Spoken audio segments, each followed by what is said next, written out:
We're doing this. Everyone, welcome back to the Don't Go Out There Horror Movie Review Podcast. I am Mike Settle. That is Brother Nico Chin. Over here is Brother Brian Hathaway. And over here is a masked Dustin Franklin. Fellas, I can't believe it's finally here. After all, a year's worth of talk, a franchise entry from Dustin that we actually thought we wouldn't do, we're doing. 31 on 31 is here. The last ride for 31 on 31. We're going to switch the format up. We're not done doing countdowns for the Halloween season, but this is the last 31 on 31. Fellas, this was one of the harder ones to me after the bottom, of course. Yeah, I agree. I'd like to apologize. Not to y'all, because I enjoyed your misery. I'm going to apologize to myself for making myself watch this fucking franchise. Wow. So, I had a feeling you would feel pretty bad about that. Listen, it was still fun because it's one of those franchises. No, it wasn't. Well, listen, I was never going to watch it on my own, ever. There was no chance in hell I was ever going to watch it. So the fact that now I've seen these movies, I can at least say I've checked that off the list. I guess we're real horror fans or reviewers or whatever. So whatever you want to call that. Any initial thoughts from any of you, or do we want to just get right into it, fellas? Just bringing up the YouTube right now just to see if any comments come up there too. Okay. I would say the only thoughts that I had is that I was actually surprised how many of these movies on this list that I rated very high and liked. I was surprised. I was surprised that they kept making Children of the Corn movies after how do you definitely wasn't. How do you make the first one, and I can get making a second one, but how do you make the second one like, you know what? Maybe like 8 more. Who knows? Bro, oh my God. It's kind of funny because I actually think it's kind of like Hellraiser, where there's actually a few later ones that I don't think are like that much worse than the first one. Just my opinion. We'll get to it. We'll get to our rankings. Brian, okay. I have to ask a question before Nico goes. You said you're surprised how many of these movies you liked and rated highly. Are you talking about Children of the Corn? Because I got to know before we go. I got to know what to expect before we get into this. Not telling you. Oh, shit. Not happening. Oh, shit. Okay, cool. Iron Claw 30 over here on YouTube wants to know if if any of us have seen the new Exorcist film. No, not yet. No, I don't intend to unless y'all pick it. I do apologize, but I have been Same. boycotting David Gordon Green since Halloween ends. He can kiss my ass. Jesus. So I'm going to wait a little bit to view the new Exorcist movie because I'm not going off of what other people say. I want to see it for myself, but I'm still mad at David Gordon Green. My reason for not watching it has nothing to do with that movie, which is it's discussion on itself. We've ranted about him in that movie, but just the trailer did nothing for me. I've taken a very hard stance against unnecessary remakes and sequels, and that fits the bill. The trailer did nothing for me to make me want, gotta watch it. So right, fellas, anything? Before we start, I just wanted to say to everyone watching, if you can guess before we get to like pick 15, I'm gonna say pick 20. If you can guess all 4 of our number 1 before pick 20, I'll buy you any shirt or any tumbler from Shan's Etsy page or any shirt from our website. Wealth. Well, we got to show love to the fans. I know. I appreciate it. And by the way, but it's got to be by pick 20, though. I'm not getting to number 5, and then you guess. Hell with all that. I'm glad you mentioned that, Nico. Shout out to our fans who are following along in this episode with us. Right now, we have a pretty decent number of people watching, which makes me very excited that we're doing this. Again, this is the last and final 31 on 31 before we kind of switch that format up. If you recall, if you've been fans of us this whole time, we ranked the big 3, in the horror universe. And then we kind of started doing a mishmash of everything. And I think when it came to this one, we finally realized this is probably about as long as we could stretch this until we switch it up a little bit. Don't pause me. It's the biggest thing is like these are fun episodes, but it really is a lot of work. Like that's the reason why like the previous 2 months before October we did 31 months because you got to watch so many movies. You might as well as do the reviews as well. It's just a lot of work, honestly, watching 31 movies on top of other reviews and doing interviews. Like we're getting like interviews out the wazoo right now from Shudder, Absolutely. which shout out to them. I appreciate it. Yeah, shout out But to it's Shudder for just a that. lot of work right now. Absolutely. And Brian has kids, and he's got baseball every 2 days. So and Nico basically has kids. So man, it's a busy life out here. And Mike's a globetrotter, so I mean, it's just busy schedules all around. Dude, that mask is killing me, bro. Like, what's going It's killing me too. It's hot as hell. Hey, Brian and Nico got to hang out with their rich and famous friends all weekend. That's right. Hey, speaking of that, last thing before we get started, check out our Spooky Empire content. We met a lot of previous guests. We're going to get some of those guests back on the show. They got things to promote, and we're going to be getting Amanda Wiss on the show, hopefully. Yes, as well. sir. She said she would, though. I'm looking Hold on forward one to it. second, fellas. No, Do you guys hear that? I hear nothing but you talking. We're good?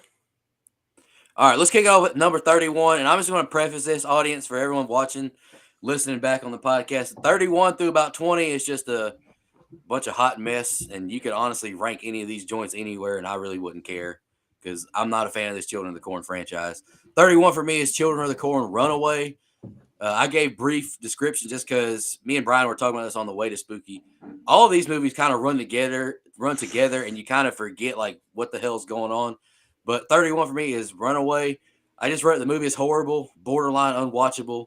Couldn't keep my attention. The story, if there was one, was so uninteresting. Was like a Maury Povich, Jerry Springer contestant, with some corn and creepy kids. Just atrocious. Okay, my number 31 is Children of the Corn 7, Revelation. Came out the year that I graduated high school, which is 2001. I'm not that fucking old, Mike. But oh, relax. Hey, Kevin said it too in the comments over here. Kevin said Brian's like 100 years old, so I get it. dude, wow. But thanks, Kevin. By the way, you're fired.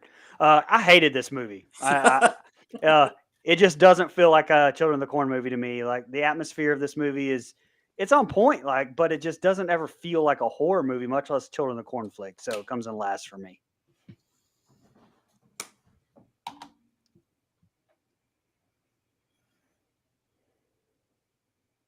Dustin, you next, buddy? Am I? Oh, that's my bad. 31 for me is I'll Always Know What You Did Last Summer. The opening just screams TV movie to me. I feel like it's an episode of Criminal Minds or something. The writing is bad. The acting is worse. To quote The Ringer, I've seen better acting in pornos. This movie is an abomination to a franchise that I think already stinks. So I'll Always Know What You Did Last Summer, 31. All right. My number 31 is the same as you, Nico. It is Children of the Corn Runaway. This movie stinks, man. There's like a mechanic that's a love interest. I don't care about the character of Ruth. The son ends up killing her. Like, I just think it's a, and the twist ending that Sarah was kind of the person all along that was leading them back into this cult. I fucking hated it, man. So number 10 number 31 is Runaway. And then the kid walks down and catches him about to have sex. And the kid runs away. Then she's like pissed at the guy. Like, it was hilarious. Children of the Corn 2, The Final Sacrifice is my number 30. Rating off of just an initial watch, I think it was like a 1 1/4. There's a few funny scenes with Red Bear, decent looking kills with the first two new guys, but the acting was terrible, horrible visuals and effects, and writing was bad, which is kind of par for the course for that franchise. Whoa. Go ahead. What? No way. That writing in this franchise is fantastic. I don't know what you're talking about, dude. Number 30, I'm with Dustin. I'll Always Know What You Did Last Summer.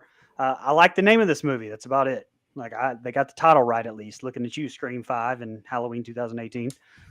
Shout out, friend of the show, Don Shanks, interview.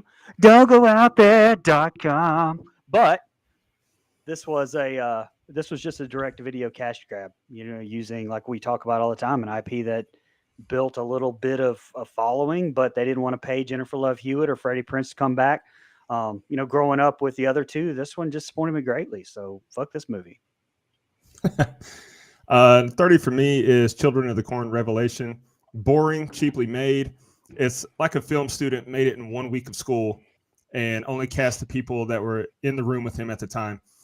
Although one of the guys was the Zamboni driver in Happy Gilmore. That was fun to find out. But the CG corn rows growing, seeds coming out of little girl's mouth, and the rest just looked comical. It was bad, awful.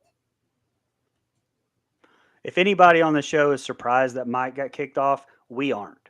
So Should I just go now? yeah, just go, man. All right. When Mike comes back, he can go. 29 for me, Children of the Corn 3, Urban Harvest. The sounds of the scythe is just ridiculous, and the acting of the two boys was abysmal. The ground chanting corn and the corn ritual nightmare was awful. The roach, and I will say the roach in the soup scene is something I remember seeing as a child, and it's sticking with me. I forgot how bad the effects were, though, and holy shit, the cigarette and fire kill was awful. And I guess I was confused by the ending, but I don't remember it. And in my present time, I wrote, God damn, this sucks. Mike, Okay. do your 30? Yeah. Sorry, fellas. Had technical difficulties there. I'm back. I think we're good now. Hey, I know. Hey, I borrowed brother Manny's internet. What can I say? All right. I think that's your internet now, man. Yeah, buddy. Hey, this is still better than the Lake Wells internet I was rocking for a while there. That was a little bit of a toughie. All right. So my number 30 is actually Children of the Corn 666. Look, man, Isaac's return to the franchise did absolutely nothing for me. He's not even really an important part of the movie, in my opinion, and I'm just not buying it. Everybody in this franchise somehow gets adopted at some point, which you'll see when I talk about them. Like every kid that ends up orphan gets adopted by some new person or whatever. It's just it's also shot like a bad Texas Chainsaw Massacre movie. I'm just not a fan of it. I don't like this idea of Isaac returning. Isaac was dead. Now he's in a coma. Fucking right from the rip of the coma, I'm like, I'm done. I don't care about this fucking story. So my number 30 was Children of the Corn 666. All right, Nico, number 29, buddy. I just did mine. It's your 29. Yeah, he did. Oh, all right, Brian, number 29. Oh, okay, cool. Children of the Corn Runaway. You guys talked about it. You know, this is just another one I never even personally knew existed. It kind of starts off a lot like Halloween 6, to be honest, like with the pregnant Ruth running from an evil cult. This one was just so damn slow. I did appreciate it how it connected some of the characters of part 2, which I did like that. I'll go ahead and spoil that. I did like part 2, but I didn't loathe this one completely. I did appreciate some of the attempts at continuity, but overall it just sucks. Shane chimed in and said Isaac didn't need to be in the movie, but he's a really nice guy. I just want to say that may be true, but he still creeps the fuck out of me. But my number 29 is Children of the Corn Genesis. 5 minutes into the movie, already needed a cigarette. I've seen better acting in daytime blood pressure medicine commercials. The movie improves, though, a little. Still very badly acted and poorly made. This one gets a boost because they had the balls to use footage from Bad Boys 2 and expect me not to notice. Yeah, they sure did. The car crash scene, it's iconic. Like I love the Bad Boys franchise, so I spotted that right away. Wow. Higher rating than I would have given it just because of that. Nice. Kevin, you have Children of the Corn 3 at 29? Brother, we got to have a sidebar discussion about that at some point. Bro, his ratings are comical. He gave I'll Always Know What You Did Last Summer a 0.5 out of 10. Children of the Corn Genesis a 0.75 out of 10. Hell yeah, Kevin. All right. He's been taking notes from the Dustin School of Grading. I'm with you. Children of the Corn 3 sucks. Oh, man, I can't wait. Here we go. A little disagreement coming up here soon. All right. My number 29 is Children of the Corn Revelation. The half of this movie takes place in some old ass apartment. 40 minutes of the movie is kids just kind of staring at you, which I get that's kind of the essence of the original film, but I don't know, that it just wasn't effective for me. Boring plot. I think the only thing that kind of even saves this film is a little bit of the acting is okay in this one compared to some of the other Children of the Corn movie, but yeah, right here, number 29 is Children of the Corn Revelation. All right, 28 for me is your 30, Mike. Children of the Corn 666. I wrote Isaac is back with an exclamation point. Then I wrote who cares. The movie makes no sense and drags on and on. It's nice just, guy. It's just boring. Sure. It's just boring as hell. My number 28 is Children of the Corn Genesis. I think it's definitely better than Revelation was. It came out like next in the sequence, if you even want to call it that, in this series. But again, this didn't feel like even part of that series. I mean, it's almost like that they took an entirely new story called Genesis and then just slapped Children of the Corn name on it or something. Billy Drago, the leader of the cult, had probably the best performance of the movie, but I'm not sure I even still understand the ending on this one. 28 for me is Children of the Corn 666. My favorite part of the movie was when it ended. I thought it'd be interesting, the story. I mean, Isaac coming back after almost 15 years, or as they say in the movie, 19 years, but that's not when the movie came out. Anyway, this was one of the worst movies I've ever seen. The background noise they used throughout the film to try and establish the tone and mood was distracting and annoying instead of creepy and beneficial. At least the lead actress was hot, and they get a boost for bringing back John Franklin to reprise his role as Isaac, but nah. All right, my number 28 is I'll Always Know What You Did Last Summer. I think this movie freaking sucks, and the only reason it's not lower on this list is because there were some really big piles of dog shit below it. Like, it got really lucky. And honestly, some of these other Children of the Corn movies got lucky that this movie exists, because this movie stinks. They don't use the killer correctly. There's no ties to the original two at all, or at least I don't remember them. And it's shot like on honestly, guys, it kind of looks like it's shot on an old Android phone. Like, it is not the cinematography is ass. The music is not good. The acting is like a Lifetime movie, just bad all the way around. It really pissed me off. Like, halfway through, I'm actually pissed that I'm watching this film. So number 28 is I'll Always Know What You Did Last Summer. I'll always know what these assholes did by making this fucking movie. Hey, we almost made it 17 minutes without pissing off Android users. Good job. Not soon enough. Not soon enough. Just kidding. Eric Redding, you are not old, and I'm not old, so you don't have to see yourself out. All right. All right. 27 for me is Mike's 28. I Always Know What You Did Last Summer. So it very easily could have been 31. Some cool kills, and that's about all the good I can say. It's below average cinematography, poor editing, very boring. Easily could have cut 20 to 30 minutes. Ben Willis is still alive and in Colorado now. Give me a break. But, hey, shout out to Don Shanks, friend of the show. And I will say that there was a forklift kill. And, you know, I'm a certified forklift operator, and I did appreciate that. That's right. Damn right. That's right. I've seen him flash that card. Listen, Tyler Kane just said there's no ties. He's just a ghost that moved to Colorado. Also, it's the second best in the franchise. Tyler Kane, what did you just say? Oh, there's only 3, right? I mean, you know that there's only 3, right? As long as I'll still always know is first. I'm with you. Whoa. What? Speaking of Colorado, Tyler Kane must have been hitting that Colorado grass, if you know what I'm saying. All right, number 27 for me, Children of the Corn 2020 remake. I said it for years, especially after I gave part 1 a 4 when we reviewed it. But I said for years that this movie needed to be remade. But now that we've had 2 remakes here, and I'm fucking good on this one. I appreciated the different perspective than the OG, but you know, is this a reboot? Is this a prequel? I don't know, but it was mediocre, that's for sure. 27 for me is Children of the Corn Part 4. We get Naomi Watts, Puck from Glee, and Mother Firefly from House of a Thousand Corpses. But that's about all the good I can say about it. This one's flat out boring.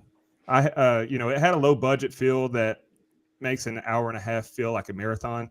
Just can't be boring for me. All right, my number 27 is Children of the Corn Genesis.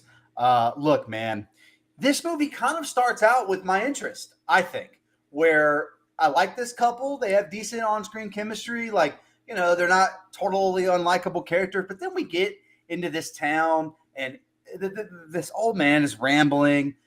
Our final girl gets away and she comes back because she's quote unquote it's her prophecy. Like, this whole story is just like, once we get into this town in Nebraska, the movie goes to complete shit to me. Like, I don't like that. There's not enough lore in the Children of the Corn franchise to make me interested in continuing to learn about it. And this movie kind of tries to play on some of the lore, and I'm just like, we already have that in all these other existing films. So my number 27 is Children of the Corn Genesis. Yeah, I'm right there with you. 26 is Genesis. Nothing special yet again. A script that has nothing to do with the Children of the Corn. but they threw one child into the movie to justify it. Kind of like how they did Hellraiser. I really don't buy Allie going back to the crazy people's house, but at least the movie is well paced and it goes by quick. All right, so maybe a hot take. I don't know. Apparently it is. My number 26, Children of the Corn 3. Look, I couldn't get into this movie at all. The plot. The best thing about this movie is the credits to me with is it called a scythe? Is that what they shit? Is that what Scythe, it is? yeah. Yeah, scythe. Yeah, Scythe. But it cutting through all the names. That's the best part of the movie to me. But yeah, the two brothers. Like I said, I just couldn't get into this. I didn't like it at all. 26 for me is Children of the Corn 2. It's a confusing timeline. Whoa. Like they make it seem like this is happening the day after part 1, but there's all kinds of adults everywhere, and the cornfields aren't burnt at all. I don't know. I just didn't get that. It was a different town, though, brother. Oh, maybe I missed it. But anyway, the bad CG from part 1 was outdone by some weird first-person vision filter and Osmosis Jones looking sequence when Mikey gets sucked in. This movie made me realize that Children of the Corn 84 should have been a standalone because there just wasn't any advancements in the story that warranted a sequel, let alone 9. And the acting was substantially worse than the original. But it did have a redeeming moment when the old woman in the wheelchair got hit by the semi and flew through the window. I laughed out loud. It hip hop me as well. And I laughed when the man still said bingo. Like they're playing bingo. The fucking woman goes flying through the window and he goes, bingo. That shit was so funny to me. That's some shit you would say. All right. Oh, God. My number 26 is Children of the Corn Part 4. For a lot of the reasons you've already said there. But first of all, we're back in Nebraska after 3 kind of takes us away from there. So I really didn't like that. Now stuff, this thing that, he who walks behind the rose is now a virus that can spread through the air like it's fucking COVID. The possessions there's like weird possessions in this movie. The only positive in this whole movie is the character of Donald, like great character. But there's all kinds of stuff written in blood, like just really weird of its time. Not a fan. So Children of the Corn 4, it just added absolutely no depth to what I already thought. 3 should have been the last movie. Like if we're gonna let's stop right here at 3, but nope, they kept going. Shan said that bingo line made her think of Randy Quaid in Christmas Vacation. Definitely something Cousin Eddie would say. Absolutely. All right, number 25 for me is Children of the Corn Revelation. First thing, I feel terrible for Claudette Mink. She's trying to be serious, but you can tell she knows this movie stinks. Horrible CGI corn stalks. Girl vomiting corn in the dream is big wolf. The cheerleader death in the bathtub was hilarious. And the last thing I wrote was, this movie stinks. Good Lord. Number 5 for me, or number 25 for me, is Children of the Corn 5, Fields of Terror, or whatever. This one wasn't terrible, like completely, but it's kind of like some of the Friday franchise, I guess, where it's pretty much the same plot over and over again. Yes, it is. If you watch them all in order. So, if I'm not watching this in order, Eva Mendes being in this is enough to keep me interested. But it wasn't enough because I was watching them in order. And, it was kind of trying to do the whole Scream, H2O. Yeah, I know what you did last summer, the late 90s trope. And I just came away just meh. I mean, although I did not hate it like I did some of the others. I'm still in the hate for quite a while, brothers. Yeah, But I'm still in the hate. 25 for me is Children of the Corn Runaway. I don't know if it's just because this was one of the more modern ones, but for whatever reason, it was much more captivating for me. And it restored a lot of the creepiness from the kids that had been lost in so much of this franchise. Still a stinker that felt like a TV movie, though. All right. My number 25 is Children of the Corn 2. Final, my ass. I hate God. If you thought that the Friday franchise was bad, to call something the final of anything in part 2 is total bullshit.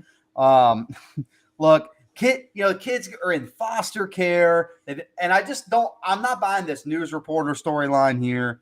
And now I will say the old lady kill is great. And it's just, I wasn't buying the story of this ancient tribe backstory and how that's the reason the events of the first movie played out. All I took away from this movie was moldy corn. That's it. Just now the corn has mold on it. Congratulations. All right, 24 for me, and God, I'm ready to get through all these Children of the Corn movies Almost, already. buddy. Children of the Corn 2022. The movie has some good shots, some decent kills, and the lead actress was okay. Other than that, just another snooze fest of a Children of the Corn movie. This one actually has a corn monster, which was ridiculous. Bo's death at the end to the fleshy corn monster looked horrible. Bad acting, bad effects, and just a concept that continues to do nothing for me 10 films into the franchise. All right, from now on, you guys are just going to start being shocked a little bit, I think, with mine. Oh, here we go. Number Da-da-da. 24, though, for me is Children of the Corn 666. And I, unlike you guys, did not hate this one. I liked the continuity of bringing John Franklin back, and really just a lot of the connections to the first movie. Like I said, I appreciated the continuity the most of any of it, and I didn't hate it. So from now on, yeah, you guys are going to be pretty surprised, I think. 24 for me is Children of the Corn 3. I like that it's at least a fresh take. The story moves to Chicago and the conflict is new and interesting. Still some very, very bad CG, though, namely when a lady lights her lighter and consumes the flame and the monster at the end. But a lot better movie overall than most entries in the series. We're still in the I hate these fucking movies tier. Same. Yeah, my number 24 is the same as Nico, and it's the Children of the Corn remake. This movie doesn't offend me like some of the other ones do. It's just kind of there. Like, but there's just not like a whole lot to it. It has some cool kills, and I appreciated some of the gore. And it was kind of nice. No offense, but when you're watching these all kind of simultaneously, I didn't watch them all in a row, but I watched them in segments. It was kind of nice to see a modern camera, just being honest. So that was kind of nice. Yeah, man, like I said, okay kills. It's just an average remake. The one big positive in this movie is to me some of the acting from the kids. Like, I think the kids are pretty convincing, scary, haunted, possessed kids in this cult. So that's what makes it so maddening is, like Brian, I'm like, man, this movie could use a remake because I think the bones of the story are great. We're wrong, buddy. I just don't think they can do. Apparently not. I don't think there's a good movie adaptation of this story. Apparently not. People have been trying for all these movies now, and they just couldn't nail it even in this remake for me. Melissa Wall, no, I do not like the corn monster. 23, this might be a hot take, but it's the original Children of the Corn. If y'all listen to our review of it, I think I made myself pretty damn clear. I wasn't a fan. The CGI is horrible. Makes no sense. And I feel bad for Linda Hamilton if she still has to talk about it. All right. So my number 23 may surprise some people, but it's Underworld 4 Awakening here at number 23. I love the entire franchise except this one. Like, I don't like the direction that they went with the whole being frozen thing. Now we get a genetically enhanced Resident Evil ripoff bad guy. As much as I have love for this franchise, I have no issue skipping Underworld 4 Awakening. All right. 23 for me is Children of the Corn 5. Dude, talk about a cast I didn't expect to see in this franchise. You got Alexis Arquette. Alexis Arquette. Sibling of the GOAT, David Arquette. Ava Mendez. Ahmet Zappa, who was also in Ready to Rumble with David Arquette. Underrated movie. Fred Williamson, David Carradine, and Kane Hodder. Incredible. And the special effects, while still not great, looked a lot better than what we've seen in the franchise leading up. And there's a really cool kill with the head splitting and shooting fire through another head for a combo. So it's still ass, though. Same here, buddy. My number 23 is Children of the Corn Part 5. 1, Eva Mendes. Hello. Enough to kind of move it up the list a little higher, to be honest. And unlike Brian, where that like Scream 90s slasher, teen killer take didn't work for him, it kind of worked for me in the sense that, hey, at least this was kind of something different, very of its time, which I like those kind of movies. It's why I Know What You Did Last Summer, Valentine, all those movies. So it was kind of in that vein. So I was able to keep my interest. I don't even hate what they do with Eva Mendez's character, how they have her sacrifice herself and all that. And again, like you said, Brian, what a crazy cast. Right. Or like what Dustin said, Alexis Arquette's in this movie. There's a lot of little famous people throughout this franchise. Yeah, Charlize Theron's in this film, or not in this film, but in another one. And the kid cult leader I did not get his name. That's my fault. Poor research. But he's in Little Rascals, and he's in a lot of different stuff during this time period in the 90s where it's like, oh, I recognize that kid. So, there's familiar faces. I didn't hate the story. Again, it's a Children of the Corn movie, so I'm kind of grading it on a curve and trying to say something to be nice here. All right, 22 for me is Children of the Corn 4, The Gathering. The movie's not good, but it's better than the previous two entries. Naomi Watts is a legend and gives a good performance. Karen Black is another horror legend. And this movie also has Marietta Marich in it. She makes an appearance. We covered her in the 03-06 Texas Chainsaw Massacre as Ludame. Interesting concept with some cool kills. However, it's only an hour and 25 minutes, and it drags. It also has some really bad-looking, corny kills. No pun intended. And the biggest problem is it's a snoozer. Look at Kevin Scanlon posting on here with his number 22 being Underworld Awakening. See, that's what I'm talking about. Hey, Brian, before you go, I just want to announce, you got till the 40-minute mark to pick our 4 picks. Then the contest is over if you want to win a free shirt. He's trying to give away his money. You guys better take him up on that. Hey, and it's a free guess. It's a free and for anyone that may have joined late, what 4 picks he's talking about is guess which movie we all have as our number ones. Number one. If you get them all right, Nico's gonna buy out the DGOT store for you. That's right. So my number 22, yes, I still have some more Children of the Corn sequels left, but guess what? I would rather watch them again than Don't Breathe 2. So that's what it is. It's here at number 21. Oof. Pretty much the general consensus for not liking this is pretty much the same route that I feel about it. I don't want to root for this dude. And while Saw X and some of the other Saw movies was able to make you root for Kramer, this did not accomplish that for me. And I just have no desire to ever watch this again. And that's kind of some of these I was rating them as, would I rather watch this one or this one? And sure. So that's where I'm at right now. Absolutely. All right, so we've moved out of the hate tier for me, and now we're just in the dislike tier. This is a much smaller tier. 22 for me is I Still Know What You Did Last Summer.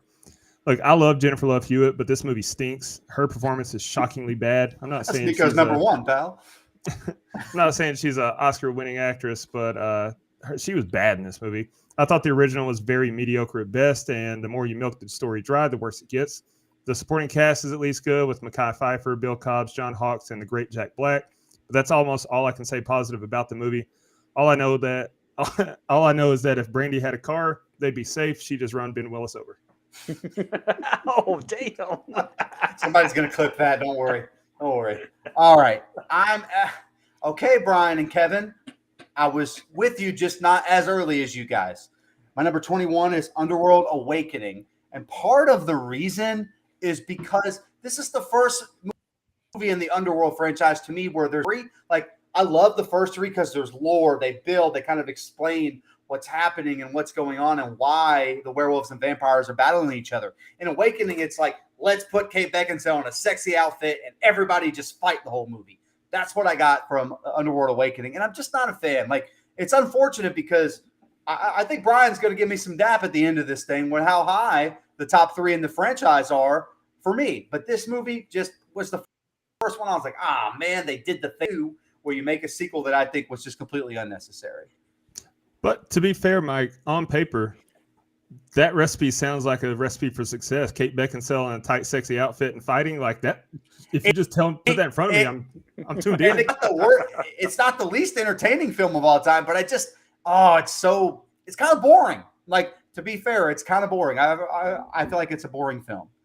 Sorry, Missy Wall. She put a crazy face. I assume that's because of the I Still Know What You Did Last Summer. Isn't she a big fan of that, if I can recall? I believe. I think she said it's like her favorite or her best bad good movie or something like that. I remember her commenting that. Hopefully she put that for that and not my Brandy reference. Go ahead, Nico. Yeah. All right, number 21 for me is the last Children of the Corn movie. Thank God. And my favorite one was 5, Fields of Terror. The effects in the beginning look bad. The first cornfield scene makes no sense. Why the F would that girl go in there to pick corn? The scythe kill and decapitation was cool, though. Greg was a douchebag to all the town folk. Seeing Kane Hodder was really cool, like they've mentioned. This isn't the worst thing I've ever seen, but the ending drags on and falls apart. 1 hour, 23 minutes, and it felt like the movie was way longer than that. And the last thing I wrote was Eva Mendes. Almost time, they would say. Someone would say. So, yeah, the Missy's face was because of the Brandy comments. Oh. So I take that back. to be fair, I'm not saying Brandy anything can kill that's not. somebody. I mean, Yeah, you know, be mad at her. sometimes you kill people, sometimes you don't. She chose to do it. All right, go ahead. Whoa. All right, so my number 21 is the OG Children of the Corn. I won't go too much into this since we already reviewed it already. I rated it a 4 then, and I kind of feel like that there's 2 sequels I think that are better than it. However, I do appreciate it being the OG, and without it, there wouldn't be those other 2 sequels that I like better. But that's kind of where I'm at with it. I gave it a 4 during our review and put it here at 21. 21 for me is Underworld Awakening. It's a total tonal shift from the first 3 movies. Lynn Wiseman directed the first 3, but didn't part 4. Instead, he wrote it, and it just doesn't measure up. I found myself bored with it, and I don't have that issue with the first 3. No wonder Michael left the franchise. It had the biggest budget of the franchise, and for what? It stinks. Yeah. Michael Leaving's not like super explained, but anyway. All right. Sorry, are we on 20 or 21? Am I behind? Okay, I was going to say. No, you're on 21. I'm on 21, right? Okay, just want to make sure. All right. My number 21 is Don't Breathe 2. Look, I liked Don't Breathe enough, and then they kind of just look. I know they couldn't get what's her name back for the sequel, so it had nothing to do with it, and so in turn you had to kind of go a different direction. But I just don't like making Mr. Turkey Baster Man some kind of like anti-hero or something. Like it just doesn't work for me. And I get the idea that they're kind of like, oh, well, everyone's bad sometimes. Like everyone's flawed. No, man, not everyone's filling up women with turkey basters, man. Like I can't sympathize with this guy. So when you try to like, oh, he's killing bad people. He was killing bad people in the first one, to be honest. He was just ultimately way worse. And that movie got that across. Don't Breathe 2 kind of turns him into like, I don't know, like, you know how we kind of like have some sympathy for Jason Voorhees throughout the franchise? That's what they tried to do to this character. And eventually it just becomes the movie Taken with a blind guy that's kind of a big piece of shit. So I didn't care for it. It wasn't for me. I finally got around to watching it, and I was like, man, I should have got this one out of the way. So Don't Breathe 2 is my number 21. All right, number 20 for me is, I guess I'm in the minority here, but it was Underworld Blood Wars. I'm not a fan of it. It just drags. It's not a good thing when a movie feels like work watching it. It was well made and acted, but the story just didn't have me invested into it. I like Blood Wars. All right, so my number 20 is I Still Know What You Did Last Summer. I'm right there with you, Dustin. I said during our review, actually used to really like this movie, but I don't know why. It just really bothers me now. I rated it a 4 whenever we reviewed it. And listen, trust me, I mean, the fact that there are still 2 Children of the Corn movies left for me actually surprises me too. I mean, trust me. I found out that like the Hellraiser franchise, there are actually a few decent ones in this thing. So, but yeah. Give me a break. No. My number 20 is Children of the Corn, the 2021. I was liking this one a lot more until the scene where the whole town laughed at the kids and mocked them and called them stupid. That was horrible. That shit would never happen. It had some good tills and tension, though. Oh, the CG still looked like ass. So, it is what it is. All right, my number 20 is the OG Children of the Corn. This movie has that like classic feel. So like I don't totally hate it. Like I turn it on and I realize I'm watching like not a classic, but like one of those cult classic films. That's why there's fucking a million of these sequels.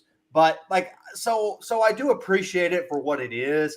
I like the character of Isaac in this movie. Like I think, in this movie it really works. That's why bringing him back earlier would have made more sense. But the crazy thing is, I had not seen this movie before I saw the South Park spoof on this movie, way back in the day. So like I'd already seen that. So I can't really take it too serious. So I try to have a good time with it. And I think they do okay. I like that we don't really see the entity all that much. There's some bad CG that doesn't hold up. But I do think the story, which is why me and Brian were kind of pushing for a remake, the story in its bones is really interesting and good. A cult of children makes that for a good scary movie. They just have not found a way to pull that Stephen King short story off as much as they should have.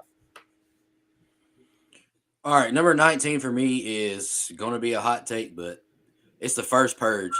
good violence, good acting, well made, but the movie falls into that prequel issue where I just really didn't care about the story. We reviewed that a couple months ago, so I'm not going to go too deep into it. That's great. You came in with that one there, and Kevin had the Forever Purge at his number 20. I'm a little offended, but I hate to tell you, but I'm about to have some Purge movies in mind here soon, brother. Man. well, I'm about to purge you off this podcast, pal. Do it. All right, number 19 for me, Strangers Pray at Night. I gave it a 6.5 when we reviewed it, so it's not like I really hate the movie or anything. But we have some, really good movies that I actually like to watch in this ranking, and this one is just way down the list of 19 other ones, or 18 other ones, I guess. Actually, I probably should have put this one a little bit lower. I don't know, based on scores that I gave other ones, but I wanted to keep it somewhat normal. But Strangers Pray at Night. Number 19 for me is Underworld Blood Wars. This one continues the story of Awakening and does a much better job at restoring the tone and mood of the movies that preceded it. It does. Much more interesting than Awakening with half the budget. Still not as good as the first three, but much improved after part 4. I especially like the introduction of Marius and the feeling that the Lycans may actually wipe out the vampires. So it was okay. But piggyback off of you there, my number 19 is Underworld Blood Wars. Much better than Awakening as far as keeping my interest. Again, I go back to the first 3 where there's lore and storytelling, and you're kind of learning about the history of the Lycans, and wolves and vampires and what makes them enemies. And here you get more story interwoven. I do like that. And you mentioned half the budget. I couldn't really tell.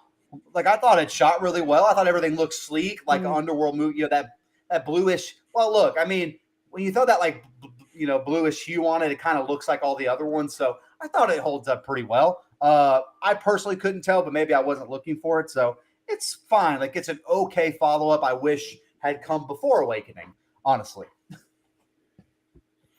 Before I go next, I'm going to answer Kevin's comment. I have 2 Purge movies in my top 10. I have 0 Purge movies in my top 10. Everyone can be wrong. Just not. Hey, Nick. You're Nico, absolutely right. Did people send you their Just not a big fan. No one's commented. So sorry. No snooze, you shirts. lose, pals. All right, okay. It's true. We got a bunch of rich fans, I guess. They don't want nothing for free. All right, number 18 is where we're at, Yes. correct? Yep. Mine is the Forever Purge. Well made, acted, and shot. The acting was good with some big names like Josh Lucas, Will Patton. The movie was just kind of boring. It wasn't as violent and as gory as I was hoping, considering the circumstances. Number 18 for me, all the way up here, Children of the Corn 4. I was actually surprised how much I liked it. Pretty much the rest on this list I actually like, and based on our past 31 shows, that's pretty good actually. Naomi Watts, I thought, killed it in this one, and kept me interested throughout. It has what I think are the best kills in the entire franchise. I could have really placed this higher in any other ranking with different movies, honestly, but this is really close, not quite, but it's really close to being my favorite Children of the Corn entry. All right. My, what are we on, 18? My number 18 is Don't Breathe 2. How the hell did they manage to turn the blind bastard from the first movie into a sympathetic character? Like you said, Mike, people want to say, oh, well, everybody's got some bad. Yeah, some people drink a little bit during football games. Some people, may not report everything on their taxes. Not everyone's out here. Pack of gum, yeah, not everyone's out here impregnating women against their will. That's hard to cheer for. I can't get with that. If this was a standalone movie, it would have been fine. If we didn't know his backstory, definitely flawed though. Poor dialogue, lazy shortcuts, and a pretty predictable twist. But Ike Clanton himself, Stephen Lang from Tombstone, he still crushes his role. I just have a hard time rooting for him considering what a motherfucker he was in the first movie. The movie's the epitome of unnecessary to me. Oh, and this is my next tier. These are the movies that are just okay. All right, my number 18 is a Forever Purge as well. Nico, partly because I think taking it out of its original setting in the city and stuff, I wasn't a big fan of that tonal shift. I just found it kind of boring. I like the fact that it's fight for survival. They kind of get that point across. I just don't like the setting. I found it kind of drug the movie down for me. It's almost like a Purge Western, which I found very strange to me, or it was in certain parts. So that just kind of lost my interest a little bit, and I found it like Nico said, boring. Now, not a bad movie, because I do think at this point, like, none of the Purge movies are bad. I just find them almost to be just okay, like across the board, like a pretty consistent franchise across the board. No terrible films, but as far as great, well, you'll have to wait and see. No, I'm with you. I don't think any of them are like Children of the Corn too bad. I'm just not interested really in the story. It just doesn't Tyler do it Kane for me. apparently disagrees. He says ain't no Purge movie deserved to be in the top 10. He agrees with me. Hell yeah, brother. That's what I'm talking about. You see the vision. All right, number 17 is The Purge Anarchy. This one we reviewed on the show. Frank Grillo was great, but like I said in the review, the rest of the stories just felt like there was way too much going on. It's not terrible, but just forgettable. This is it. This one's for you, Nico. My number 17 is my favorite Children of the Corn movie. It's Children of the Corn Part 2. So I really liked it. Holy shit. Look, I definitely saw this back when 20 plus years ago, and like I said, I think it's my favorite in the franchise. Best meta line in this is at the start where the dude says, "What is all this shit about corn?" I just loved it. I was like, man, I feel that. But yeah, like as with all the movies, especially this one, it's weird as hell as all these little cult kids just move freely around the town and are at every crime scene. Nobody gives a shit how they're just generally acting all weird as hell. But like I said, I enjoyed it. I like the continuity and how it just picked up right after the first. It is a different town, by the way, Dustin. But I like that. They're all in different towns. Dude, it's Nebraska. Somehow. It's all one big town. It's all one big true. town. It's all Lincoln and Omaha. We just offended everybody. This is great. But I liked the atmosphere, and apparently, like, this is a love it or hate it movie, and I loved it. Like crazy, I liked it so well. He's gonna make us review it one day. Oh, absolutely. Oh, you son of a bitch! Absolutely, I liked it. I liked it a lot. Number 17. So, like I said, I like all the ones from here on out. Ooh, okay. Did you watch this like after a long weekend of like Liam's baseball tournaments and you were sleep deprived or something? I loved it. I don't know, man. I don't know what to tell you. I don't know what to that's tell fair. you. That's fair. Hey, roll tide, brother. 17 for me is I Know What You Did Last Summer. It just kind of felt like a cheap cash in on the phenomenon that Scream created. Cast is solid. Never will I complain about seeing Jennifer Love Hewitt. And I love Freddie Prinze Jr., but the movie definitely has its flaws, and I've never loved it, not even when it came out. And I remember way back in the day when it came out. Nah, never loved it then. All right. My number 17 is The Purge Election Year. This movie just I kind of was not a fan of I like the political subtext and undertones that this franchise takes, but this one really just slaps you in the face. Given the title of the movie, I think that was a dead giveaway, but I went into it with an open mind. And I mean, it really was like America bad. Now, again, I like the core issue of, America kind of turning against each other. You have the faction that's for the Purge, the faction that's against the Purge. The problem with that is we kind of get that in all the movies. And so it wasn't really breaking any new ground for me or doing anything new. That being said, though, I love the way this movie is shot. I think the kills are, decent. And so they're just like I mentioned with the Purge movies. There is some good there that keeps my interest, but nothing that just like wow or entertained me to the point where I was like laughing or having a really good time. The only, a negative about it is it just kind of felt like a chore watching it sometimes. So Purge Election Year at number 17. Hey, Kevin, you're allowed to guess our 4 answers. If you get it right, we'll give you a 100% pay raise on what we're paying you right now. All right, number 16 is Underworld Awakening. It's the best Celine movie for sure. Great action, gore, kills, and fight scenes. But the movie just feels like one long fight scene. I wasn't a fan of how dark the movie was with so many flickering lights. I thought I was going to have a seizure. It's only 1 hour and 18 minutes. And even with that short of a runtime, the lack of a real story just makes the movie feel even longer. It's not bad, but it was forgettable, and I miss Lucian, Victor, and Sonia. Wow. Sorry that a good movie almost gave you a seizure.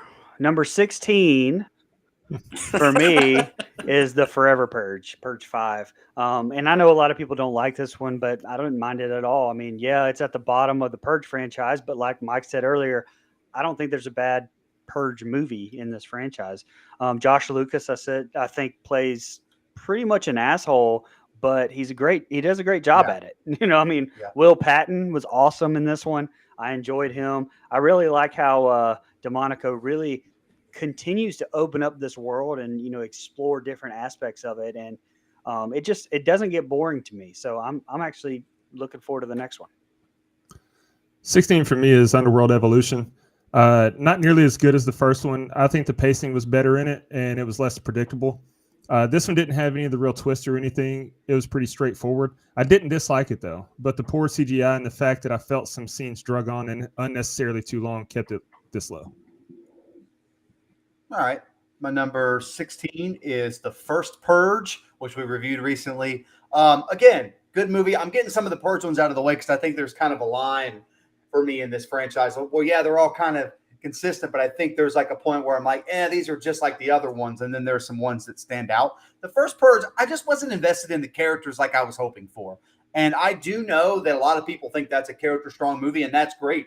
I completely understand that point of view. But personally, for me, I had a hard time investing in a drug dealer turned hero. Like, it just didn't work for me personally. It doesn't mean that can't be a compelling story. I just didn't like it. Now, I will say, entertaining standpoint, there's great kills. I think the way it's shot is really good. I love how dark that movie gets. I love some of the kills, and I like the idea of the first Purge, like putting myself in the seat watching that happen on TV.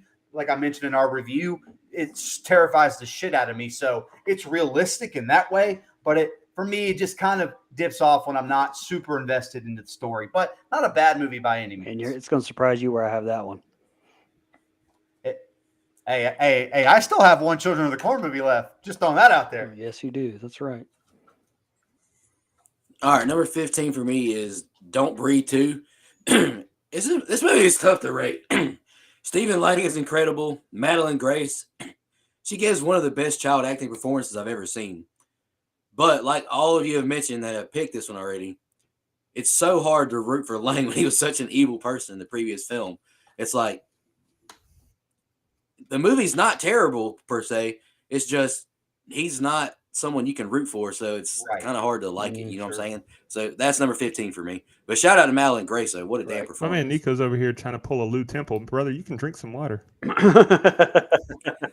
man, I still got a little bit of a cough still. I'm okay. I just want to shout out Lou Temple.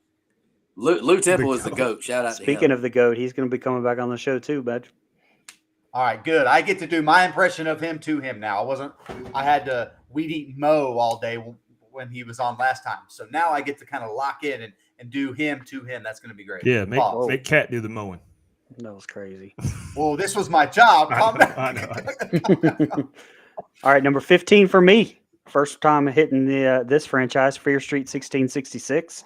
I pretty much said everything I wanted to in our review of this on don'tgooutthere.com. So check that out. I gave it a 6 something, I believe. So, it's the weakest of the trilogy in my opinion, but again, it's not bad by any means. It's top 15. 15 for me is Children of the Corn 84. It's a solid premise and not terribly acted, which is honestly kind of rare for a lot of these early Stephen King movies. It's a classic for sure, and it creeped me out as a kid. I've shared it before, but that's the reason I picked this franchise, is because of the impression it made on me as a kid growing up in rural East Tennessee, cornfields everywhere. I remember these movies, my dad would be watching them and I couldn't watch them. Like, I was scared shitless as a 5-6-year-old kid. And going back years later, I don't know what I was afraid of other than the fact that these movies suck. But this one's good. Except for the CGI. It's some of the worst of all time. That's awful. And it held this movie back from being higher on my list. So Children of the Corn 84, number 15.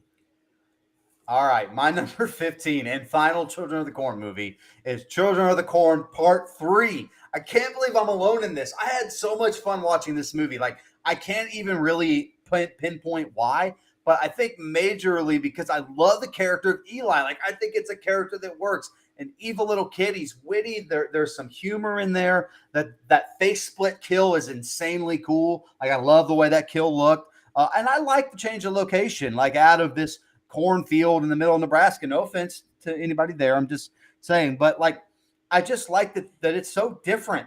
And his older brother is as good as John Stockton at basketball somehow. Like, how the fuck did that happen? Like, there's just some really fun, campy stuff in here. And I think there's good kills, where he rips his, or they tear the adopted mom apart. Like, I really think there's some creative stuff in here. And I honestly would have been totally okay if they let Eli live and have him carry the franchise throughout. Like, that's how much I had fun with that character. Is this a good movie? Objectively, probably not. But boy, I had fun with it, man. I had a good time watching Children of the Corn 3.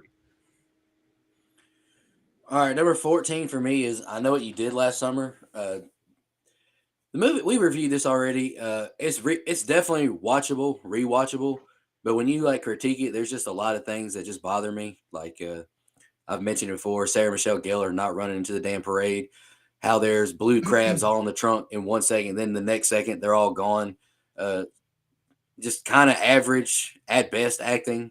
It's just not my favorite, but it's something I could watch pretty easily. I got you. Number 14 for me is Purge Election Year. Another one I liked. I have to admit, though, I liked it more before I realized that it wasn't like the next year after Anarchy. Shout out Dustin in our Anarchy review for pointing that out. But I like the continuity with Grillo coming back. But I don't know. It almost felt like more of a Gerard Butler, Olympus Has Fallen type of movie than a Purge movie to me.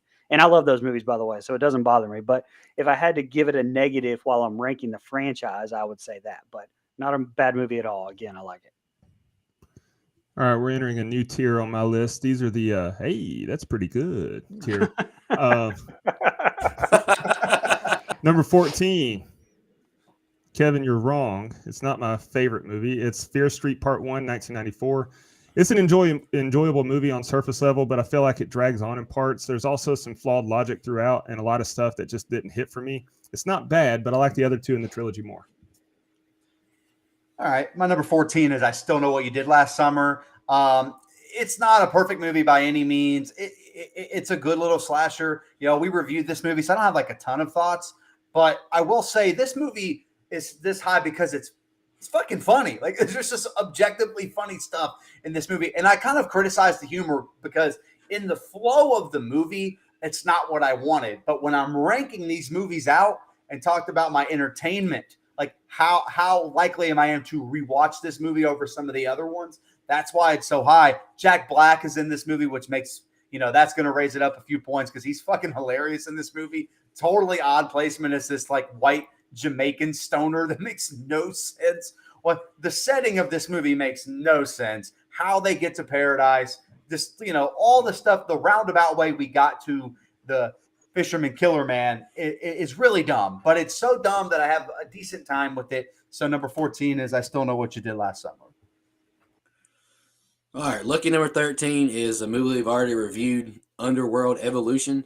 It's not terrible, but felt a little unnecessary. Too much story going on, and like I think we all mentioned, the Almighty Father and his sons got bitched a little too easily for my liking. Kevin, I just want to tell you you're wrong. So why don't you guess again? Number 13, Fear Street, 1978. Another one we reviewed, so I won't get into it too much. But also another one I really liked. I gave it a 7 when we reviewed it. Sadie Sink killed it in this one, like we've said. But I have it at number 12 with a 7 ranking. My number 13. I was about to say, 13. You threw me off a little bit there, but 13. My number 13 is Fear Street Part 3, 1666. I like how it ties everything together, and there's some solid visual effects on this one, on the kills, but it was just fine to me. It's pretty good. All right. My number 13 is The First Don't Breathe.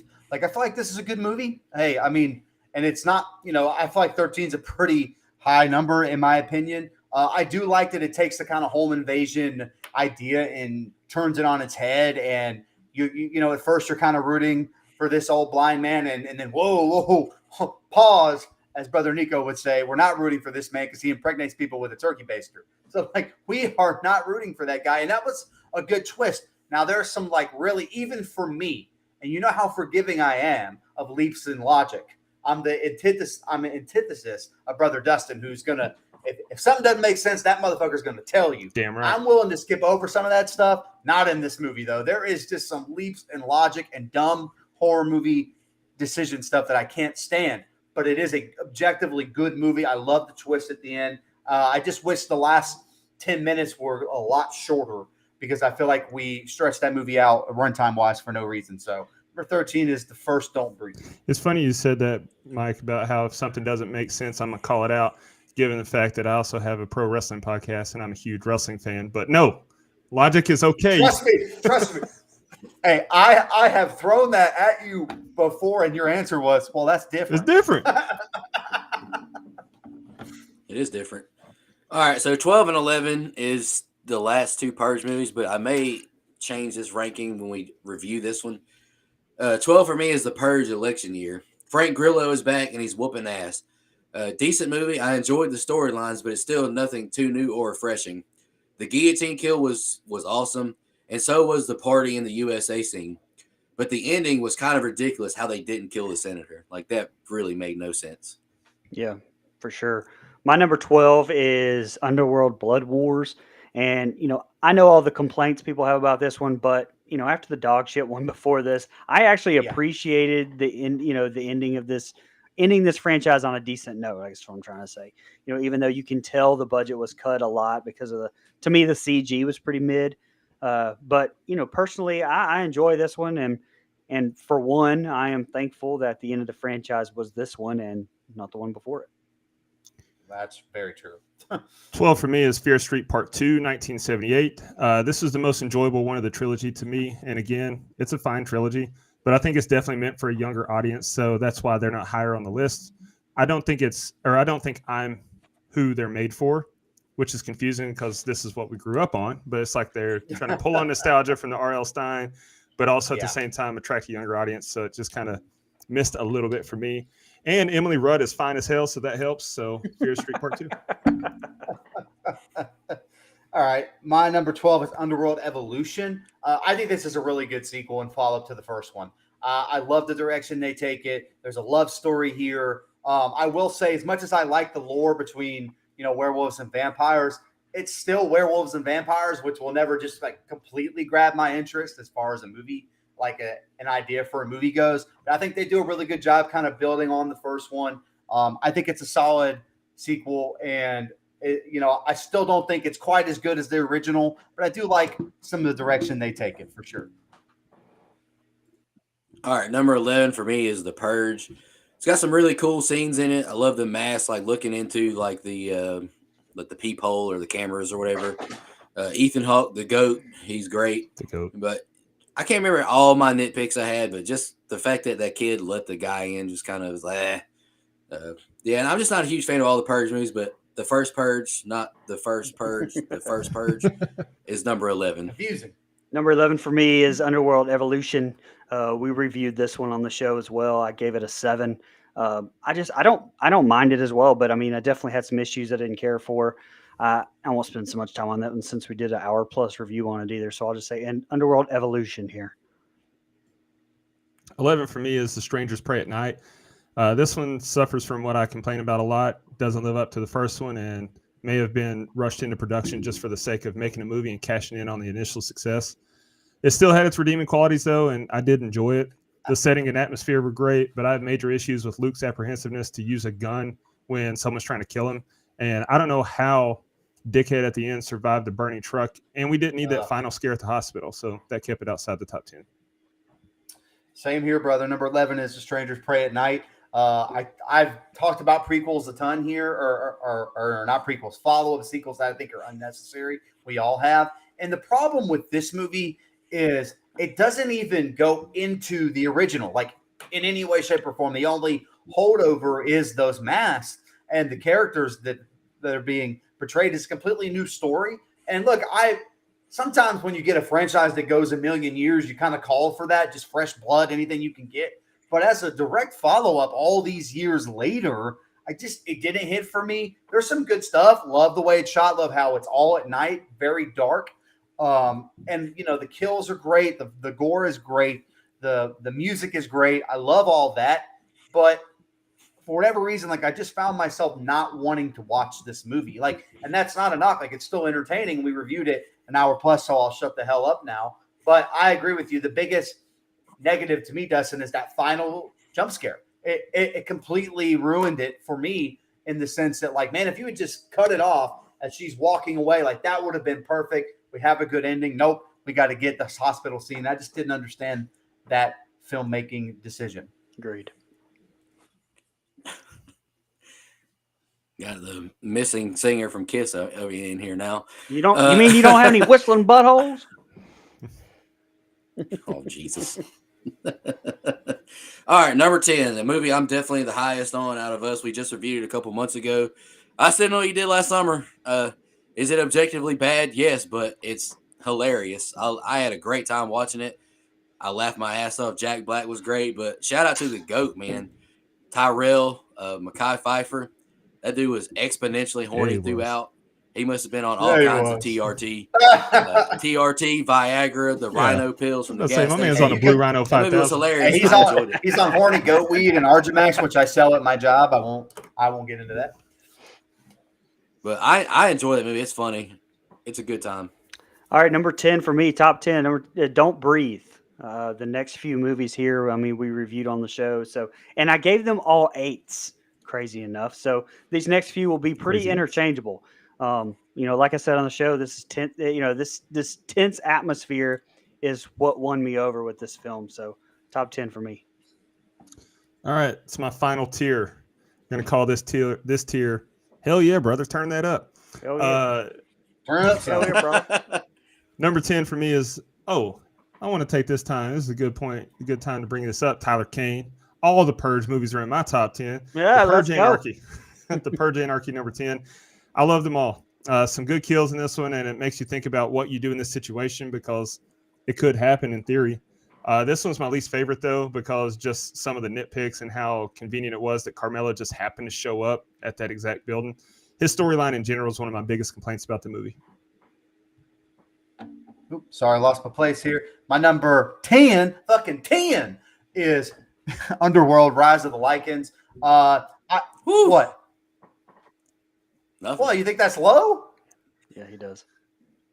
Yeah, number 10. We're talking top 10. 10. Fucking 10. Anyway, number 10 is Underworld, Rise of the Lycans. Look, I really like this movie. That is not a knock in my opinion. I like some of these other movies more. Really good prequel. Like when we talk about that, the idea of that, answering questions I wasn't asking, like I really like the stuff they bring in, the lore, the story, and I love. Okay. Anyway, you keep throwing me off, brother Chin. God damn it. Hey, stay focused on what you're doing. Focus. It's like the old lady with Stifler in the closet. Anyway, but no, man, I love the storytelling, love the building of the lore. And man, Kate Beckinsale. Anyway, but again, Underworld, Rise of the Lycans. Well, hey, in this movie in particular, I'm just saying, really good stuff. I think that's true. All right, I'm done. Underworld, Rise of the Lycans is number 10. Kate Beckinsale's not in Rise of the. Never. All right. I know that. Number 9 is. Well, I'm looking at my number 9, and it's. You're good. You're looking good. at my number 9. I'm just fucking with you. She's not though. I know. Number 9 is Fear Street 1666, another movie we reviewed recently. I like all the Fear Street movies.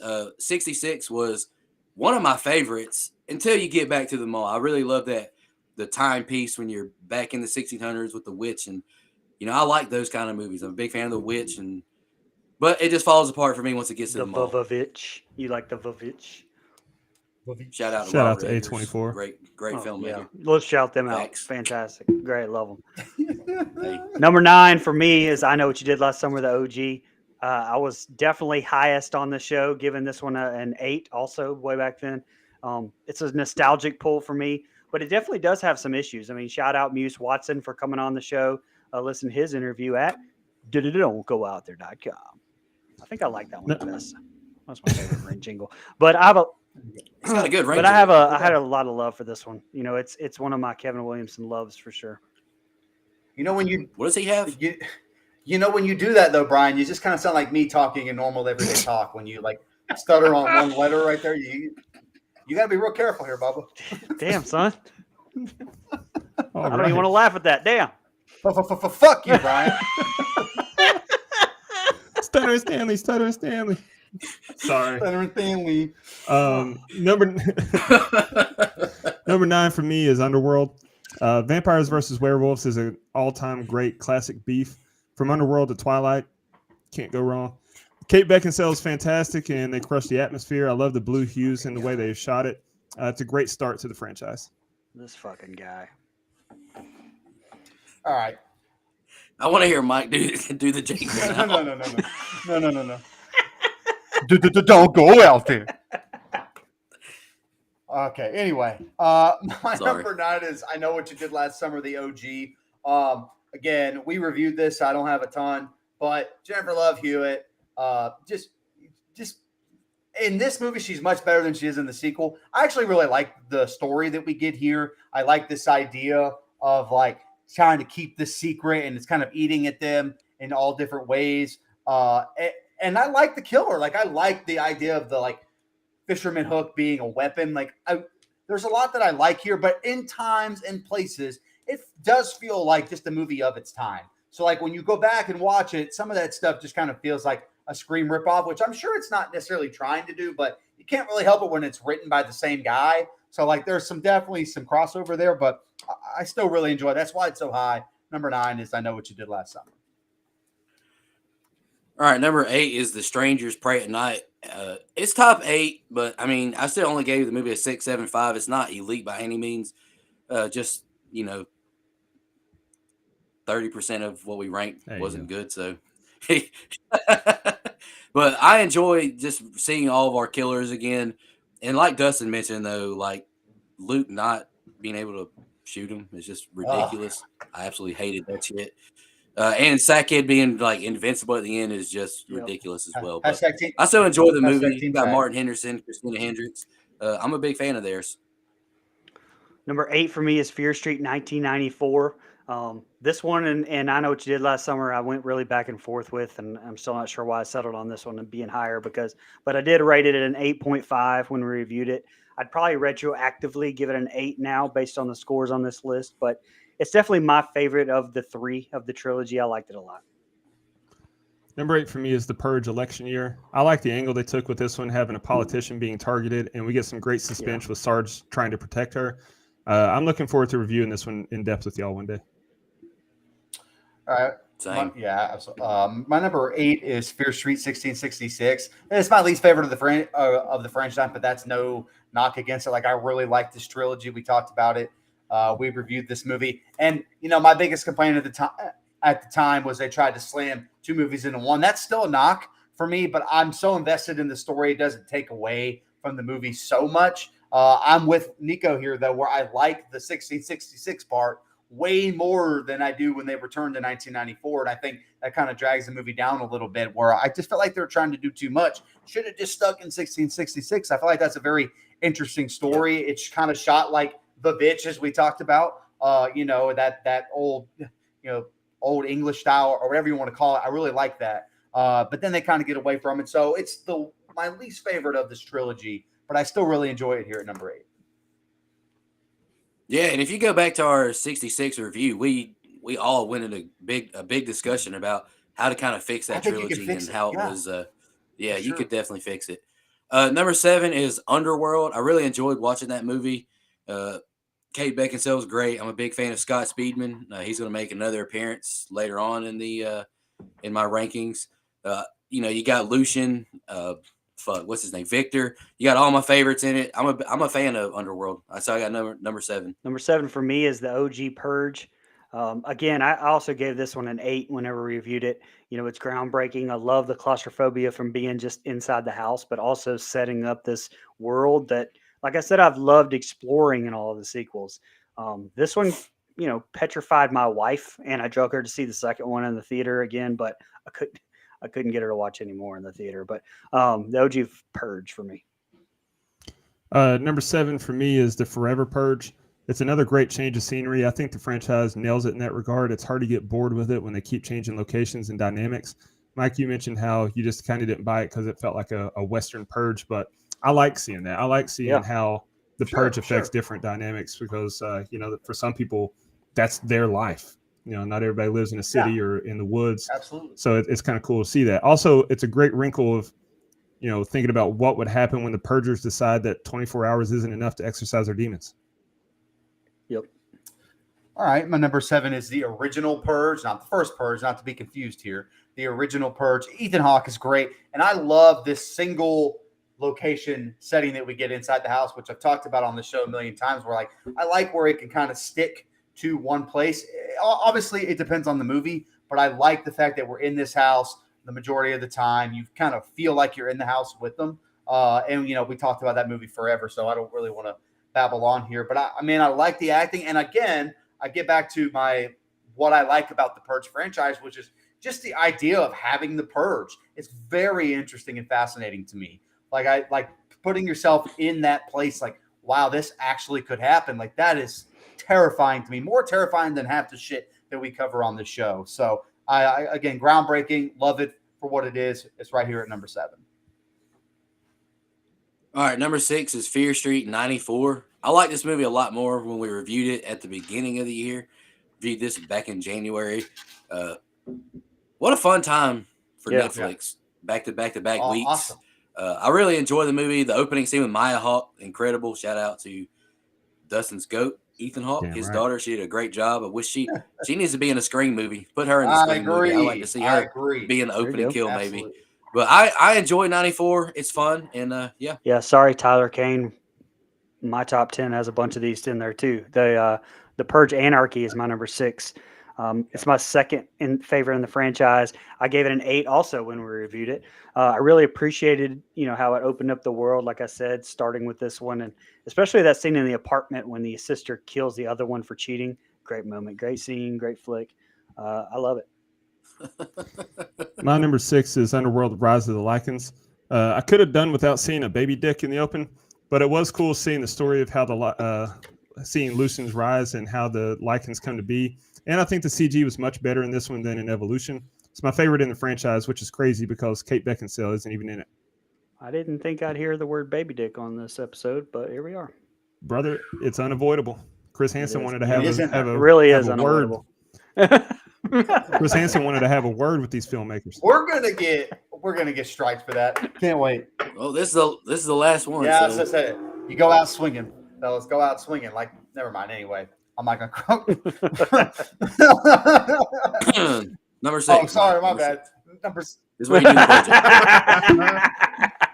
Hey, Nico. Fuck you, pal.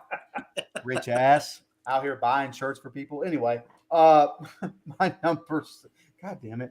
Okay, my number 6 is The Purge Anarchy. The part of the reason I like this movie so much is because you see all the chaos. Like, and again, as much as I like that single setting that we get it in the original, I do like something about watching the chaos unfold in different pockets of the city. And I really, there's just something about that idea that fascinates me, intrigues me, almost like I'm watching a little bit of a documentary. And we reviewed this, so again, I don't have to go into it too detailed, but like, I like the story. I'm invested in the characters here, which really helps.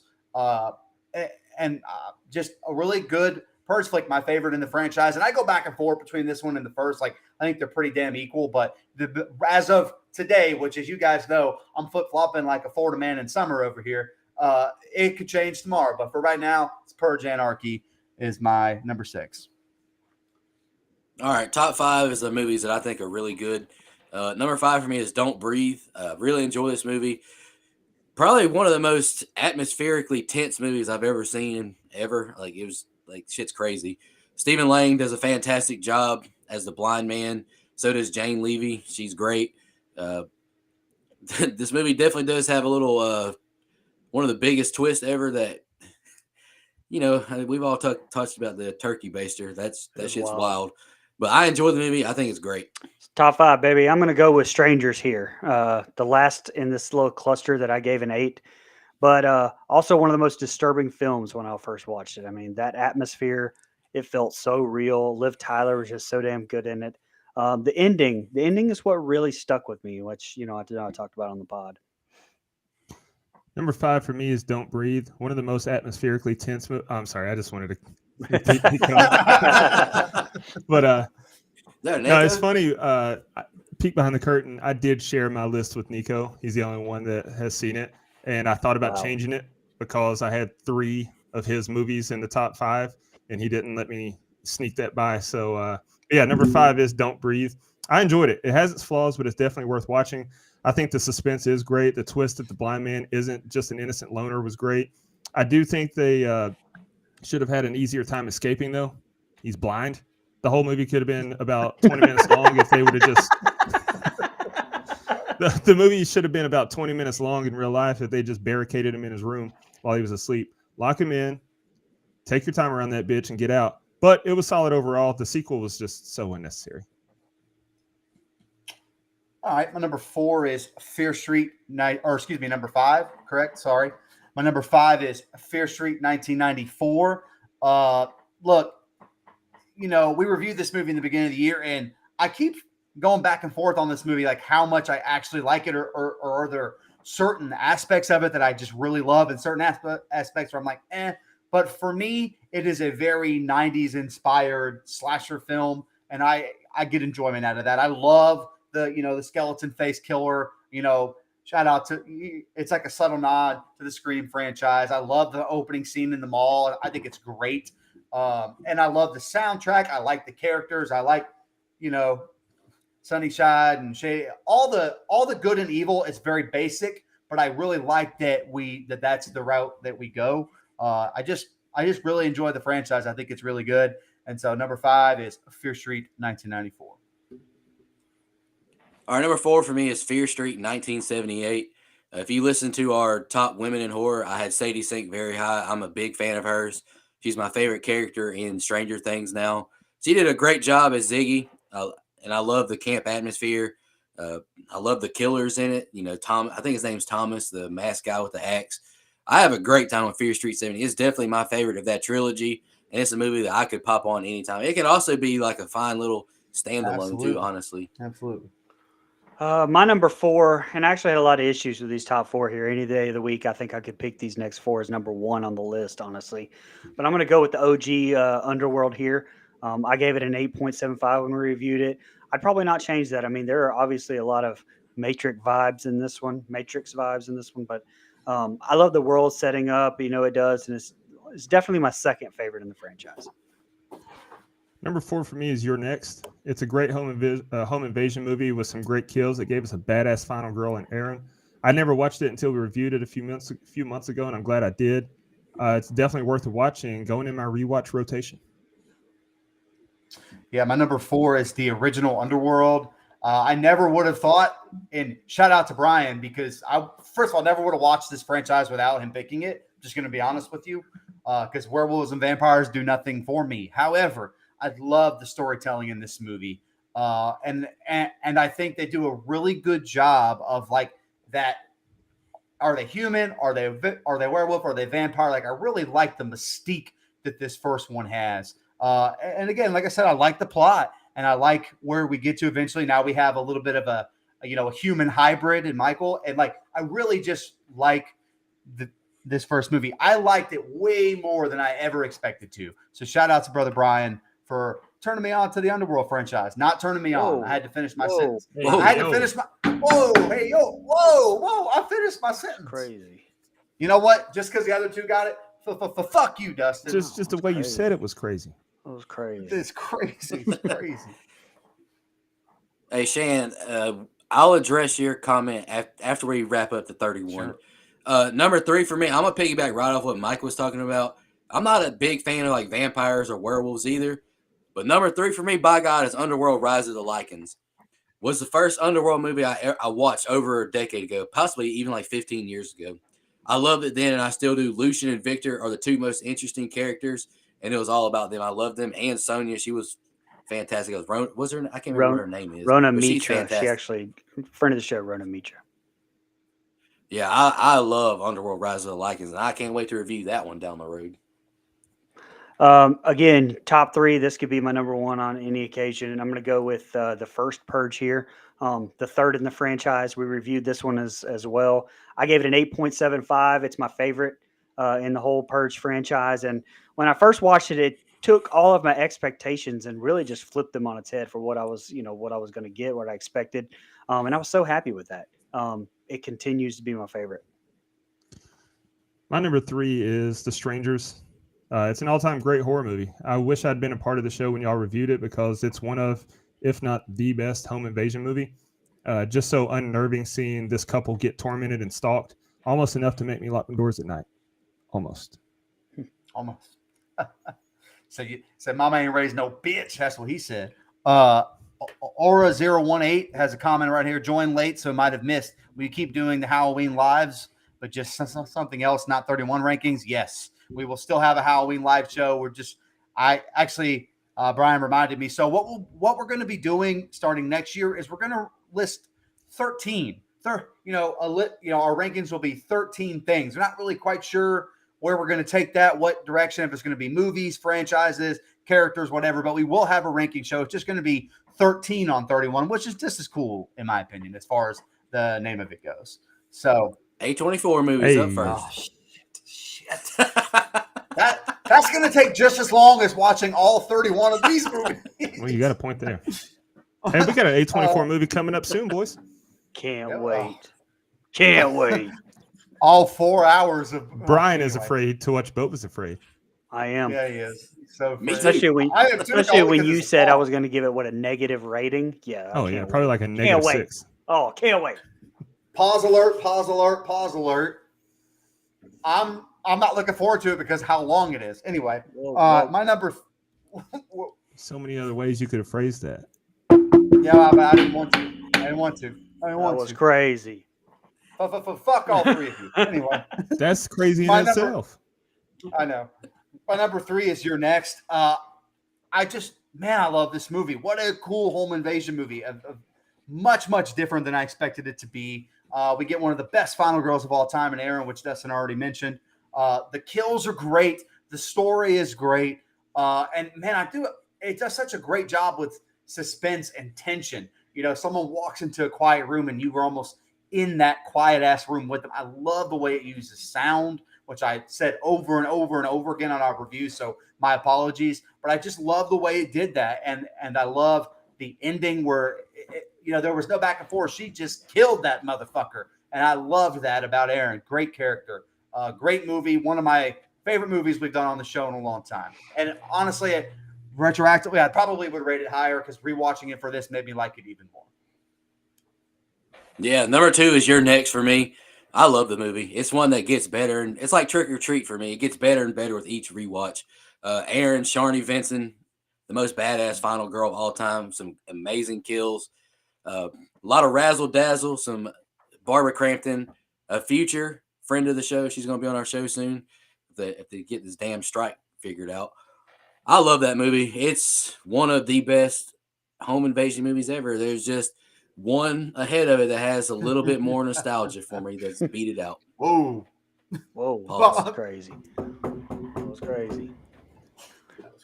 Number 2 easily could be my number 1. I told you, Mike, you'd be surprised with this one. But number 2 is Underworld: Rise of the Lycans, the prequel. Okay. It had all my favorite parts of the Underworld franchise all rolled up into one movie, going back, showing how we got to the events of the first one, the relationship with everyone.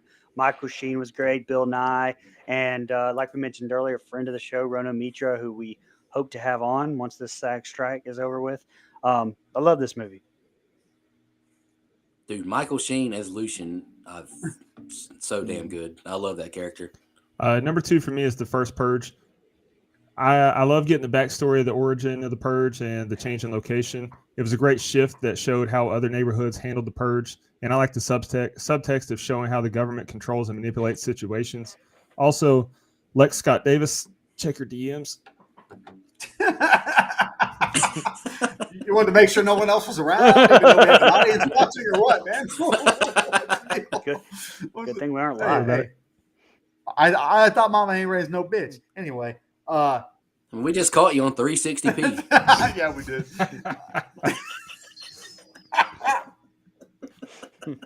That can mean two things. All right, anyway. Kevin, you were so close to getting my number 1. So close, but you were wrong, buddy. My number 2 is Fear Street 2, 1978. I fucking love this movie. What a fun little slasher. I love the backstory, how it kind of is giving me more lore, building on the first one. Sadie Sink fucking kills it. Love the characters. Love that it feels like I don't feel like it's a ripoff of the Friday franchise. I feel like it's a good nod to it. Like it's like we're taking this camp slasher that, sleepaway camp, Friday the 13th. We're taking that idea and just modernizing it a little bit, even though it takes place in the 70s. Like there's a really good story here. I just love it. I love all the characters. I think it fucking works. 1 out of 4 ain't bad. Yes, it is, buddy. love this movie. You can ride a 250 batting average to the Hall of Fame if you do the other things right. So you're right. You're absolutely correct. All right, number 1 for me is no surprise. And like Dustin mentioned, he wishes he would have been on the show. We've all kind of discussed redoing some of those earlier episodes. So I would definitely be down to review The Strangers over again. We spent like 2.5 hours back in 2000, One Stranger. Back in 2008, your boy walked into the movie theater by himself because his 2 friends that went with him were 15 and they couldn't get into the movie. I saw this joint by myself. And you said, "Fuck them, I'm watching it by myself. See y'all." I went and saw. I'm not going. They went and saw The Love Guru with. That's one of Mike's favorite movies. No, the fuck it's not. Fuck you. That is one of the biggest steaming piles of dog shit ever, man. That movie's got one of my favorite Kanye clips of all time. At the end when he goes, "I love hockey." I love that shit. It makes me laugh so much. I can't believe you fuckers are laughing at that. That is fucking terrible. I'm embarrassed. I own that movie. But anywho, them 2 went and saw that movie. I went and saw The Strangers. It was one of the best theater experiences I've ever had in my life. Like Brian mentioned, it feels so real. It's terrifying. They're not invincible killers. It's just there's no motive. It's just because you were home. That shit's terrifying. That shit's terrifying. I love The Strangers. Number 1, 10 out of 10. Yeah, this may be a surprise to some people. My number 1 though is You're Next. I was blown away. With this one when I first watched it. I mean, hell, I gave it a 9.25. Which I tried to stay pretty true to the ones I've rated before, and on this list. So, friend of the show, Sharni Vinson was fantastic in it. I love the twist. Give our review of it a chance. I mean, it's episode 285. What'd you say This about is the twist? There it is. There it is. The old dick twist. The old dick twist. Oh my god, dude! It's a show ranking. You just said baby penis earlier, man. I was commentating on what baby dick. That was in the movie. That was part of the episode. Yeah, we ain't twisting that dick. God dang. Number 1 for me. Guys, can we be serious for a moment? Number 1 for me. You put my ball spot on the phone is The Purge. It's my favorite of the franchise, obviously, but it's also one of my favorite movies. The tension of the situation and the twist of the neighbors trying to kill them is just great. Plus, it has my queen Cersei in it and the GOAT Ethan Hawke. I love it. I love this movie. That would have been my number 1 if they casted Brad Pitt in that role. Anyway, just kidding. My number 1 is the same as Brother Nico's. It is The Strangers. Fucking love this movie. The best home invasion movie that I've ever seen personally. Look, man, just terrifying. I love this. I said this when we reviewed it way back when. I love this movie for the same reasons I love the original Halloween. No motive, just a motiveless killer that's in your home for no fucking reason other than to scare the fucking piss out of you. And that is terrifying and can happen in real life. Like that is why that is so scary to me. This movie uses tension and suspense better than almost any movie I've seen in a long time. Love the look of the killers. Why are you doing this? Because you were home is an iconic line. The music is great. And you know what? It's single setting. I love the story. How, she gets asked if she wants to get married. She says no. And then they're kind of in this awkward situation inside the house. Just so much awkwardness and tension. I love it. Edge of my seat every time. Strangers is number 1. Yeah, it's a great movie. All right, guys, that was a good 31 on 31. Y'all got any final thoughts before I just address these show questions? Yeah, I just wanted to.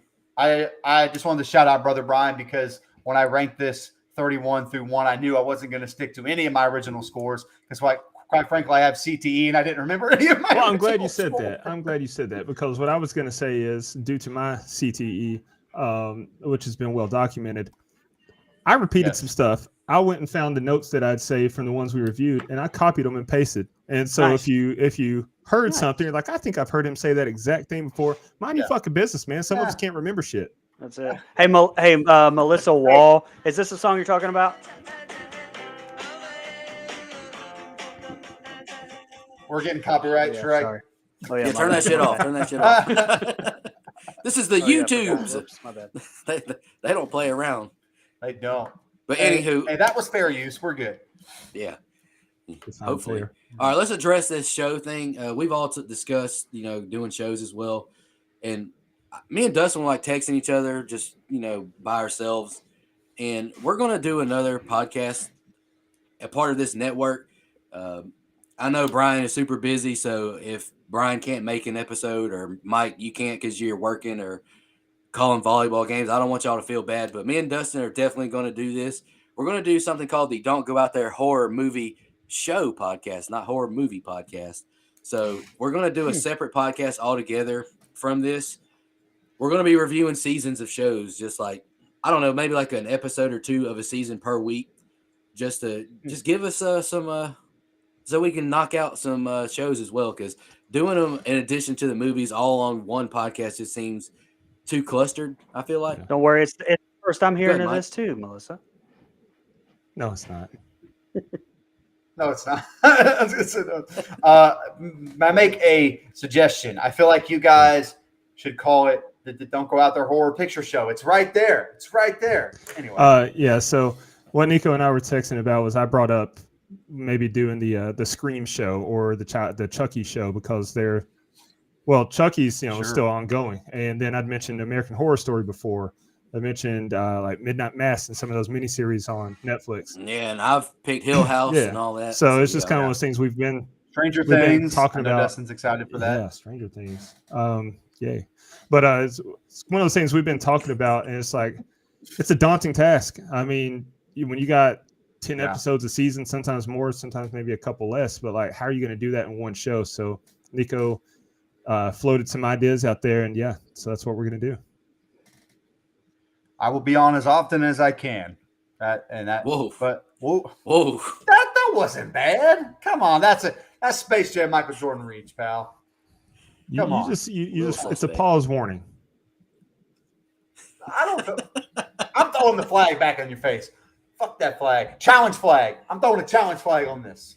Anywho, y'all got any final thoughts on the 31 ranking, our final one? It was kind of brutal. I can't lie.